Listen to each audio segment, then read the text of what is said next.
We are in Siaya County at the residence of the governor of this great county of Siaya, the Honorable James Agri Orengo, one of the seasoned politicians in this country. He has been there.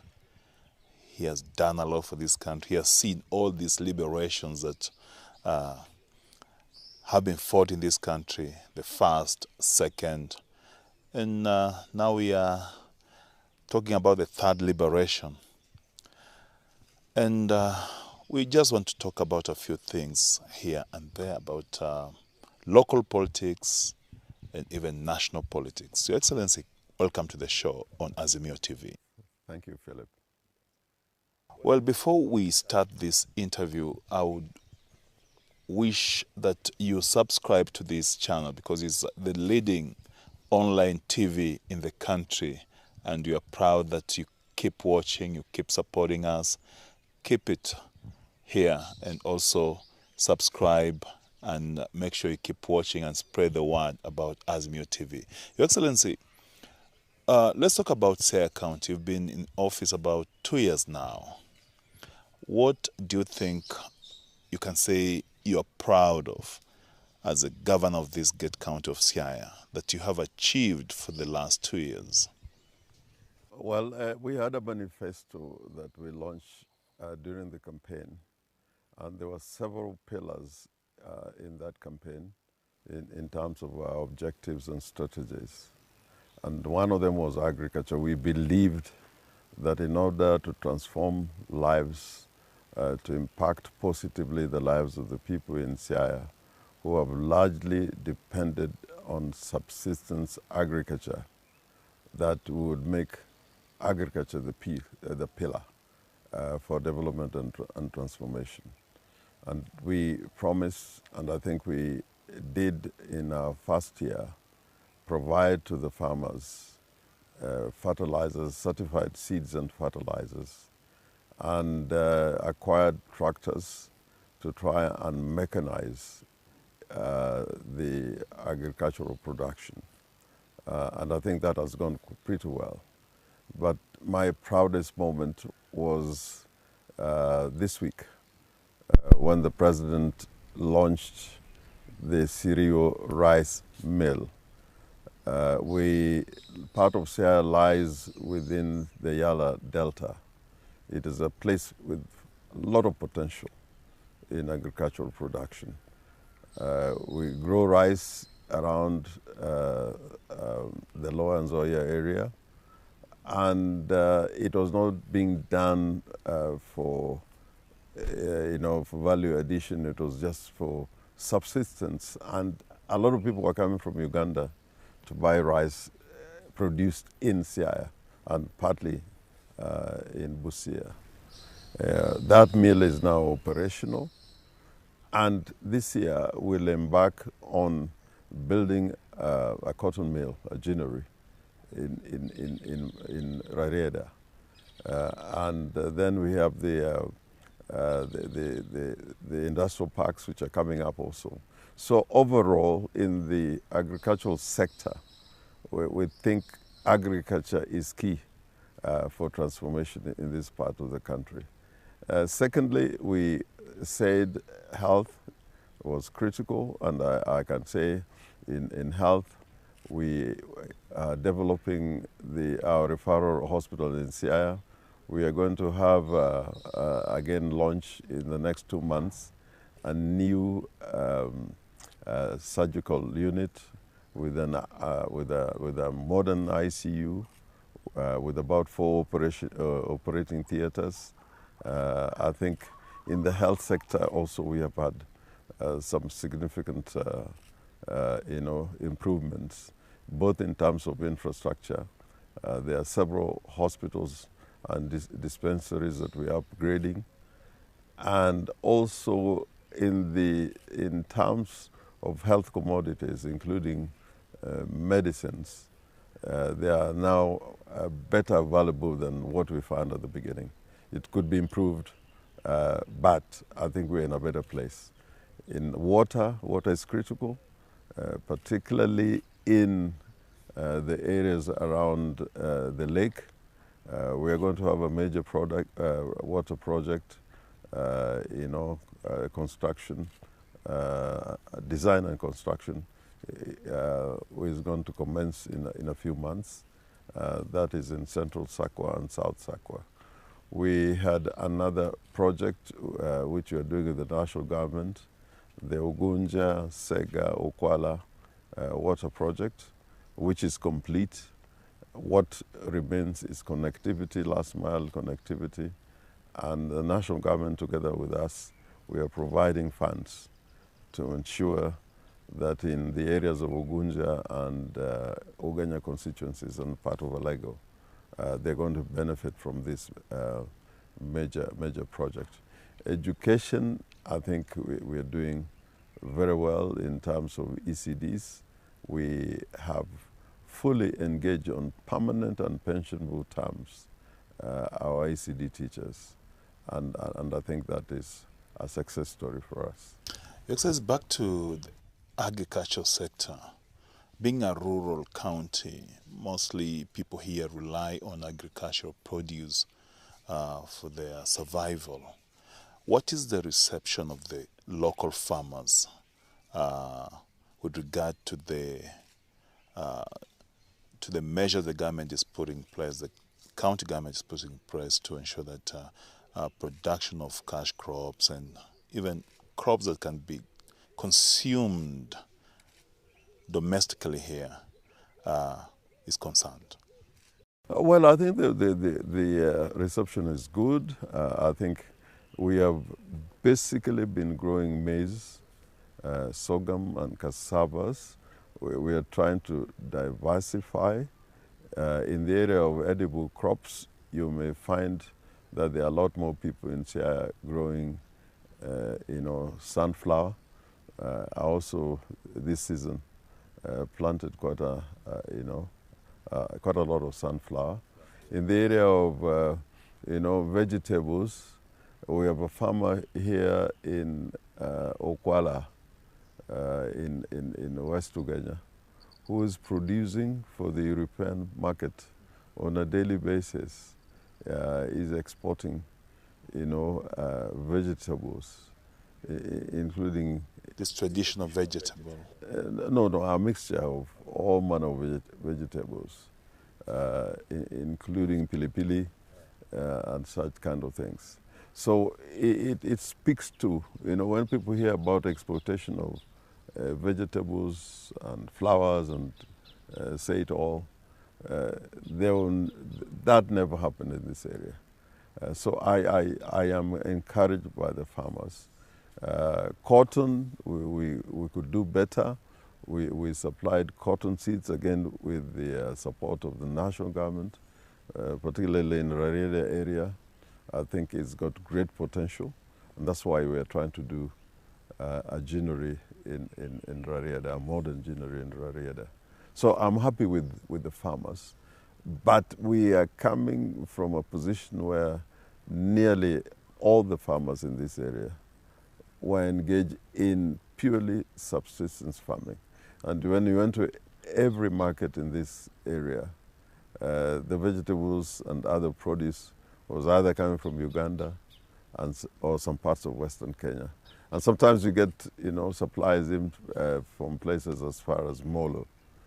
The picture is changing, and it's changing for the better. We want to make Siaya not only food sufficient, but to ensure we would grow enough to share with the rest of the Kenyan people. Do you foresee a day when Siaya County would be exporting farm produce, let's say vegetables and other produce from farms, to other parts of the country and even outside the country? Because when you go to Gikomba, one of the biggest markets in the country, in Nairobi, you find that the mamambogas there always say that the vegetable they sell to the people is from Butere.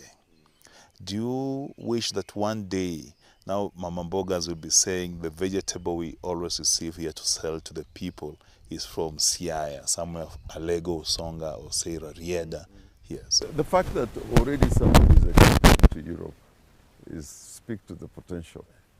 But I agree with you that in the fullness of time, we in the local markets and in the markets in the region, in Kisumu, in Kakamega, and eventually in Nairobi, we should reach a position where we can be able to market our vegetables in in every part of the country.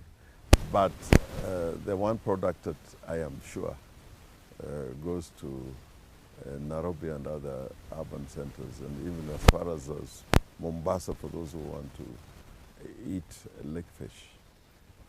Our fish reaches many parts of the country. And we're doing landing sites along our beaches.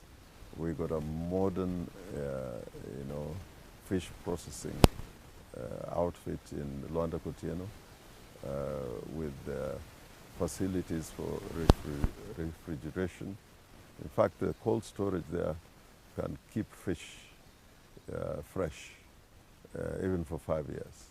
So that, with other landing sites we're doing in Wichloom and Usenge and other beaches, I think our fish is going to be able to be processed in Siaya and be able to reach the markets, fished and processed in Siaya. But while doing that, we must be aware that we must not,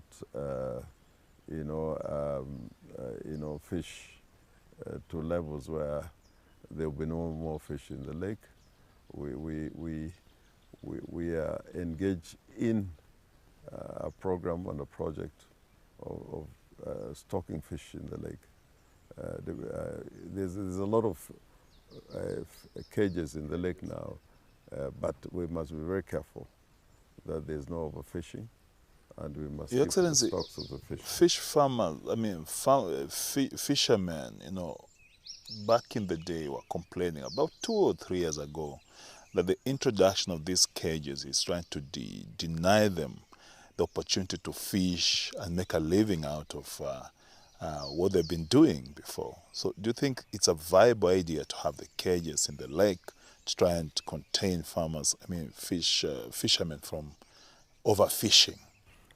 Now, I think so long as there's a regulation which exists now, there's no so much hostility between those who are, farming fish in the cages in the lake and ordinary fishermen and other fishermen who go into the lake with boats and nets and fish there.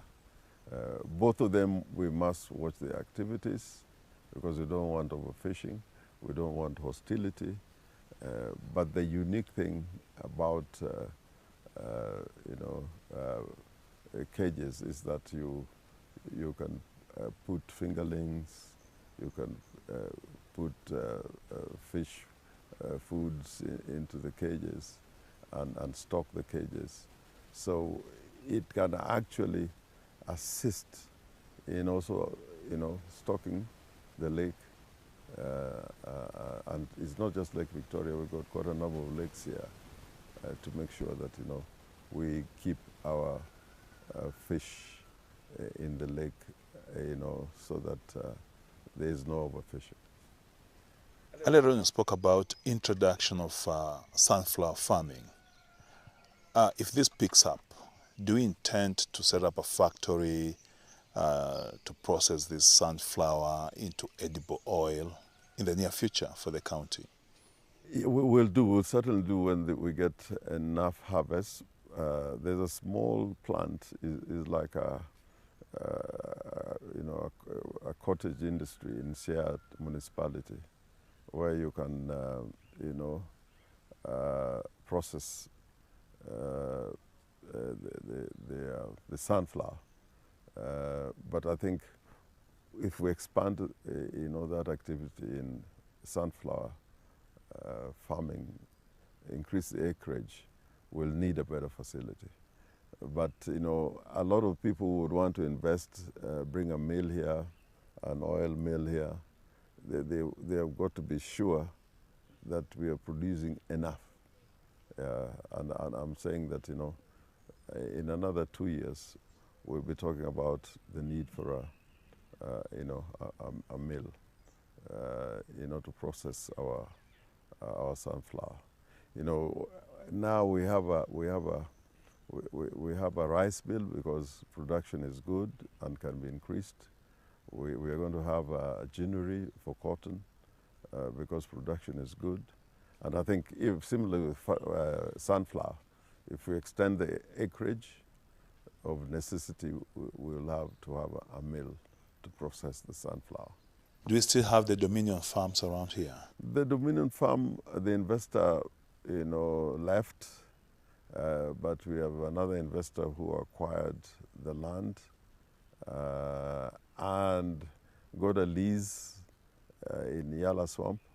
There's a controversy now going on, even when the president was here, because we told him that that lease should be reviewed because the investor was given a large piece of land. We don't think that he should be given all that piece of land, and then for 66 years. We think to lease an agricultural farm for more than, for about 20 to 30 years, that is good enough. But 60 years is tying down that asset for a long time. But hopefully, when that issue is resolved, the investor must then develop the kind of agro-processing plant that we had envisaged he was going to do within about 2 years. Are you going to provide a conducive environment for them for the investor to operate? Yes. We need investors in Siaya, not just in the Yala Swamp. We need investors in Siaya. And our duty is to provide that conducive environment. There's an investor who is currently engaged near the municipality of constructing a sugar factory. We grow quite a bit of sugarcane in this area, but there's no factory as we speak. All of it goes to factories in Busia or in Kakamega. And finally, on this issue of the county development, are you satisfied with the infrastructural development in the county? Road network? No, we are not satisfied. Of course, as you know, there are roads that are under the mandate of the national government, Kenya National Highways Authority, Kera and Kura. There are roads that we have allotted the national government that should be built as a matter of necessity and urgency. The road linking Luanda and Siaya from Kisumu, and this major highway, which is trans-county and transnational from Kisumu, Luanda to Yala, Ugunja, up to Busia. And the other major roads which fall within the mandate of the national government, and we are talking to them.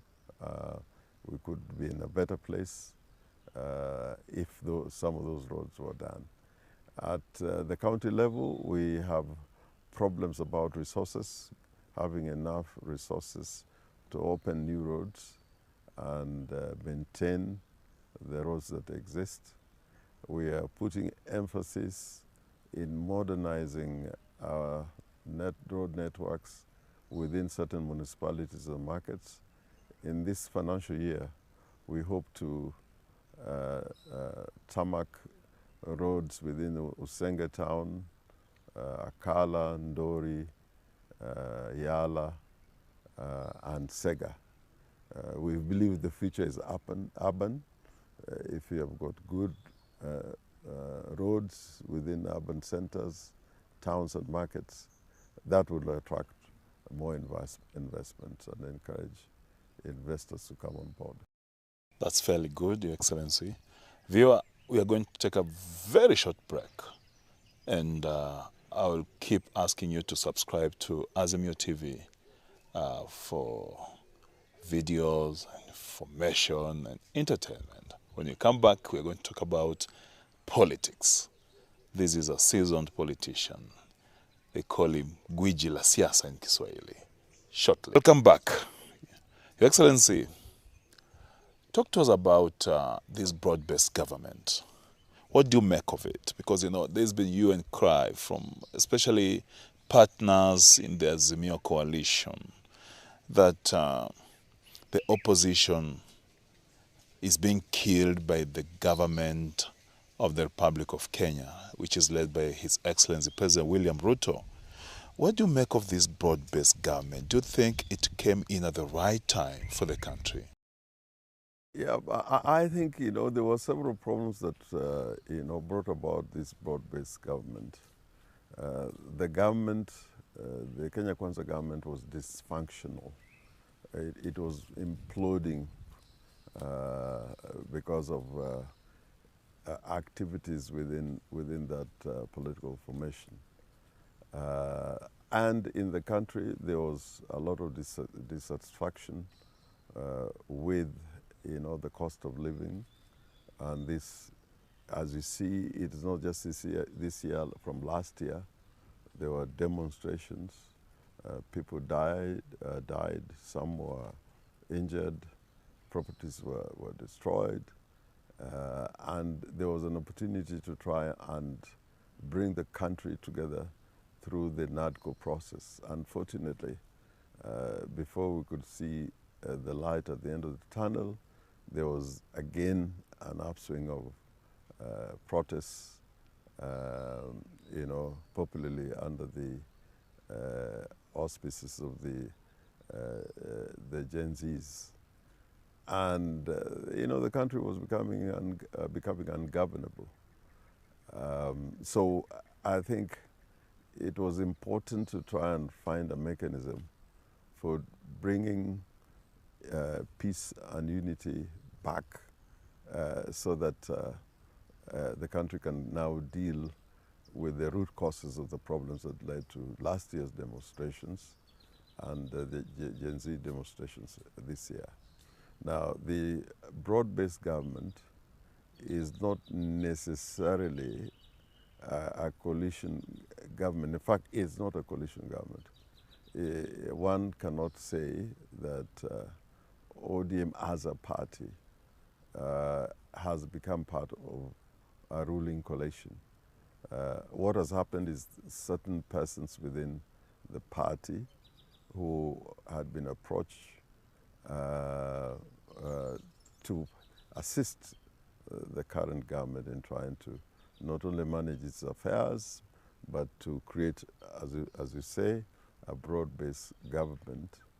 The party agreed and said, you can become part of the government.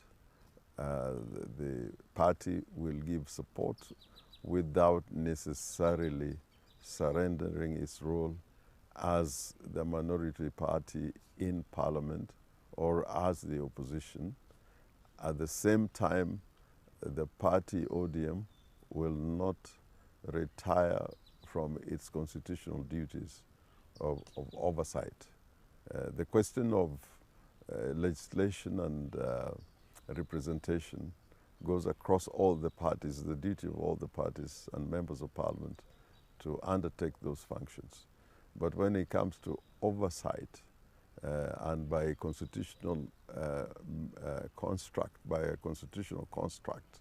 the leadership of the organs within parliament, the committees, the oversight committees, it was by necessity and by design that those committees had the leadership and chairmen or chairpersons coming from the party in opposition. So ODM is still the minority party. The elements of ODM have been invited to be part of the government. We think there's a national agenda as contained in the NADCO report and other issues that have emerged that require resolution in a structured manner. I, for one, am waiting for that time to come when not just the political parties, but all the stakeholders could be able to sit down and deal with the root causes of some of the problems that led to the demonstrations that we saw last year and this year. And by the way, it is not unheard of, people going into government formed by adversaries. In the United States of America, during the Clinton administration and even during the Bush administration, you had elements from key figures from the Democratic Party serving in the Republican government. Yeah, and nobody said that the Democratic Party has joined the Republican Party, or that the Republican Party has joined the Democratic Party. And even members of the party affected, be it Democrats or Republicans, were assumed or presumed to have become part of government. Wow, that's interesting, because I think that's a point a lot of Kenyans are missing, because argument out there is that ODM has betrayed Kenyans. There are people who keep saying that the Honorable Raila Odinga, who is a party leader of the ODM party, has let down Kenyans a big deal. So I think your explanation puts that to rest. But again, isn't this arrangement going to jeopardize the work of the minority party in parliament? For instance, someone is asking, how can, in the spirit of comradeship, how can a member of the ODM party question what his former deputy party leader is doing in the ministry that they have been given?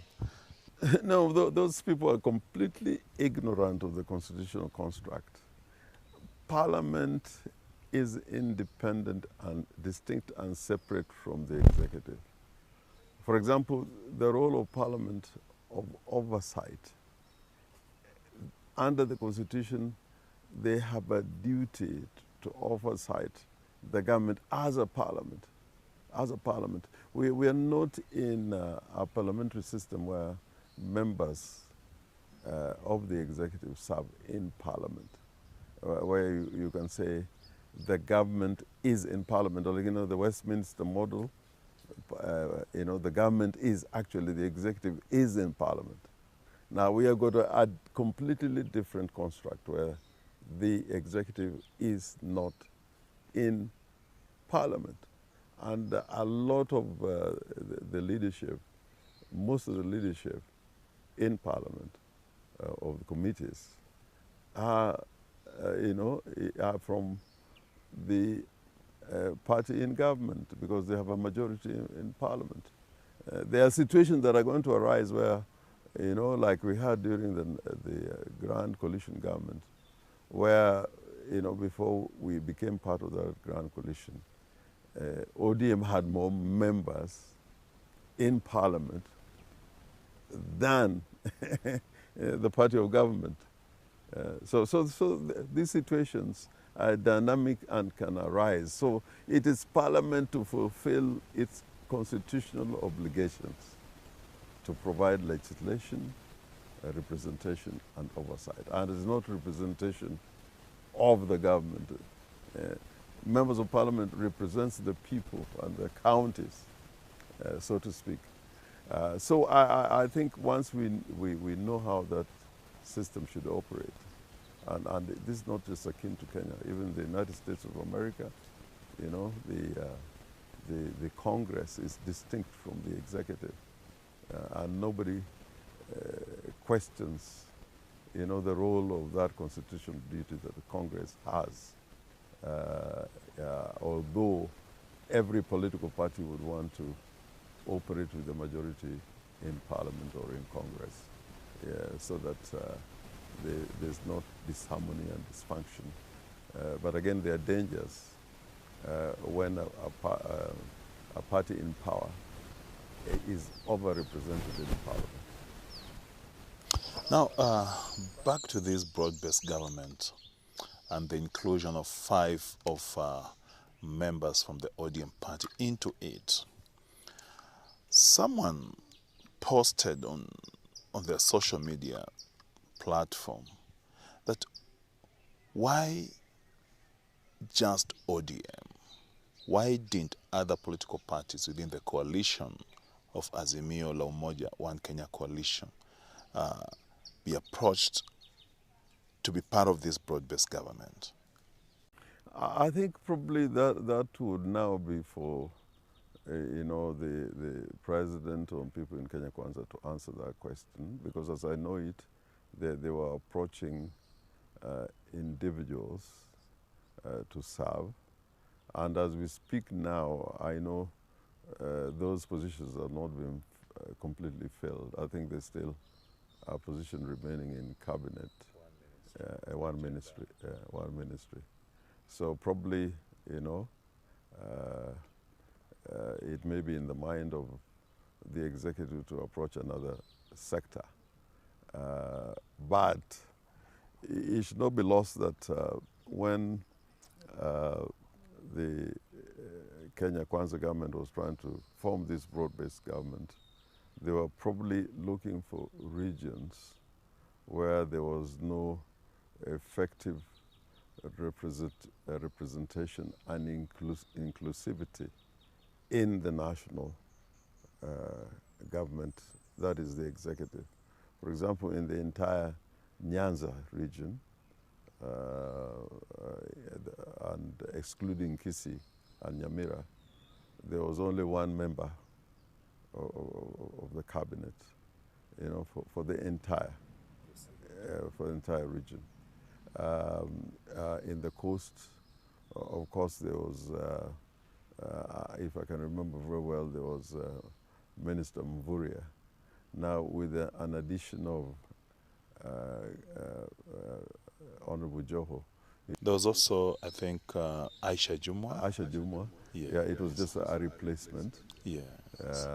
And maybe the question of gender was arising, but when they appointed our young girl from Turkana, that issue of gender seemed to have been addressed, although in entirety of that formation, I am not sure that the gender rule has been fully, accomplished. Yeah, but all in all, I can say that that was an attempt to form a broad-based government by a party in power. It was not by a group of parties, or more than one party sitting down to say this is how we are going to form this broad-based government. I think it was from the perspective of the current government on how to form that broad-based government. Let's talk about the Gen Z uprising, the demonstrations they staged in the month of June was vigorous and it shook the country. Do you think some of the issues that they were raising have been addressed by the government of Kenya? I don't think they have been addressed at all, but I think there has been some statements to the effect that they are going to be addressed. Now, if you just talk broadly about some of the issues they were raising, the cost of living was an issue. I don't think it's been sufficiently addressed. Although the finance bill, which was going to compound the situation, make life harder through more and more taxation,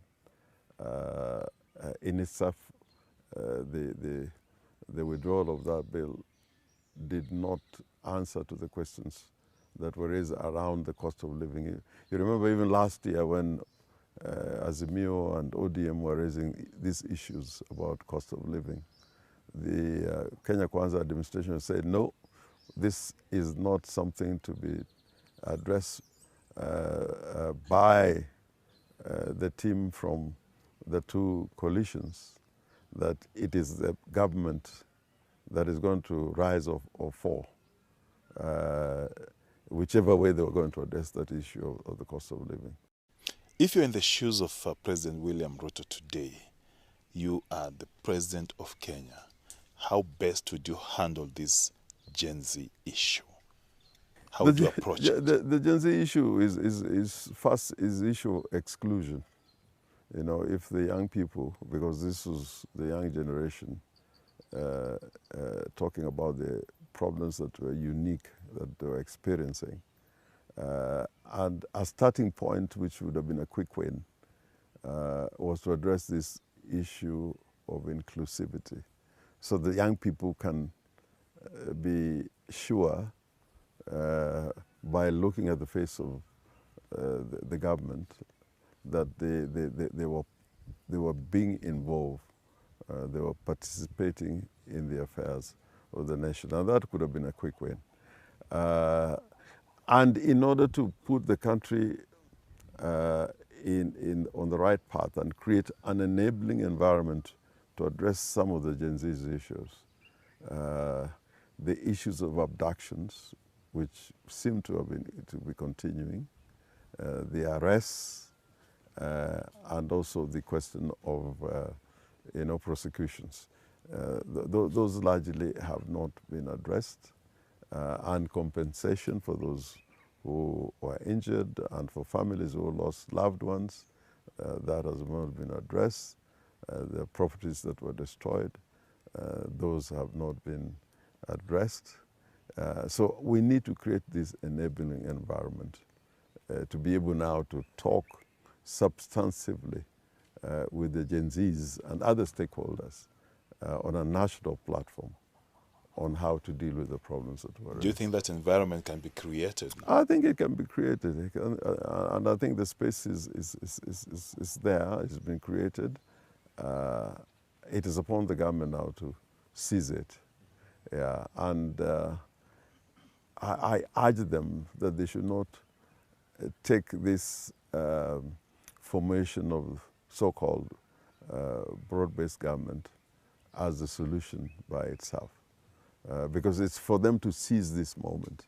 I remember when we were at the Serena talks during the crisis in 2007-2008, there were issues that were addressed in order to create the enabling environment, and I can say without any fear of contradiction that those quick wins and those issues that needed quick resolution have largely not been addressed.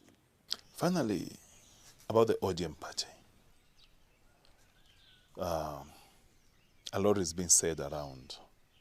So many things have been said about the party, that now we are in government, ODM is in government, which you've clarified here. There's nothing like that. There's no such arrangement between Kenya Kwanza and ODM party. Now, the future of the ODM party. The future of ODM party is critical. I think if the ODM party is emasculated or becomes weak or dies, that will be a blow to democracy. Because Kenya, we must never forget the construct of the constitution is that we are a multi-party democracy.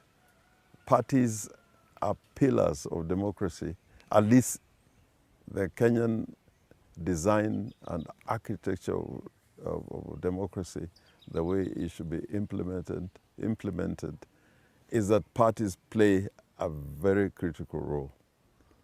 And that's where even the vision of funding political parties arose, because they're key agencies in the management of the public affairs. Now, if ODM as a party, because the other parties do not have the national image, or they don't have a broad national representation as ODM. and ODM has remained intact. UDA basically is imploding, as I've said. So I would urge the members of the party to be steady, be true to the cause, subscribe to the vision of the party, and fight for it to ensure that the Kenya that the ODM as party wants to create is still our major objective. But I am particularly concerned that in a situation where you have parties that come and go because of arrangements that come and are seized opportunistically without thinking about the foundations of democracy, can be a great problem for us in the future, because to recreate an environment when you have strong political parties is not easy. Now, if you go to the West, you know, like the Democrats, the Republicans, they have a long history. They've been there for a long time. In Europe, you know, similarly, parties, you know, have outlived centuries. In the continent, I think the ANC, although it is undergoing turbulence, but the fact that from 1912, it has remained as the major political party in South Africa is something to be commended, and that some other parties are also emerging or are in existence in South Africa that are strong, I think is something to be appreciated, and there's something to be nurtured. So I hope ODM continues to recruit membership, continues to expand, and continues to maintain its brand. And it is a progressive movement. ODM is not just a political party, it is a progressive movement that is committed to fighting for the ordinary people in Kenya. And it's important that we know that many of the parties which have been in prominent positions in our Kenyan politics, like KANU, like PNU, like NAC, they have come and gone. Now, to recreate those parties, even when you had very strong leaders behind them, you know, PNU with Kibaki, NAC with Kibaki, KANU with Moi, DP with Kibaki, you know, Jubilee with Uhuru, that the current president and the immediate former president were from the Jubilee formation. And those parties are dying. Yeah, so ODM must not die. It must not be weakened and must not weaken. It must fight to not only occupy the space it has, but to expand its space in the country. Finally, if you're put in another world and told to choose a political party that you'd want to belong to, which is this party? If another world? Yes. Yes, I'll still choose ODM. Choose ODM. I think, you know, this party hopping, which all of us are guilty of, has been part of the problem in our nation. But I think I'm very proud to be a member of ODM, and I'm proud to be a disciplined member of the ODM. And I will not change this membership for another party unless ODM, for all intents and purposes, ceases to exist.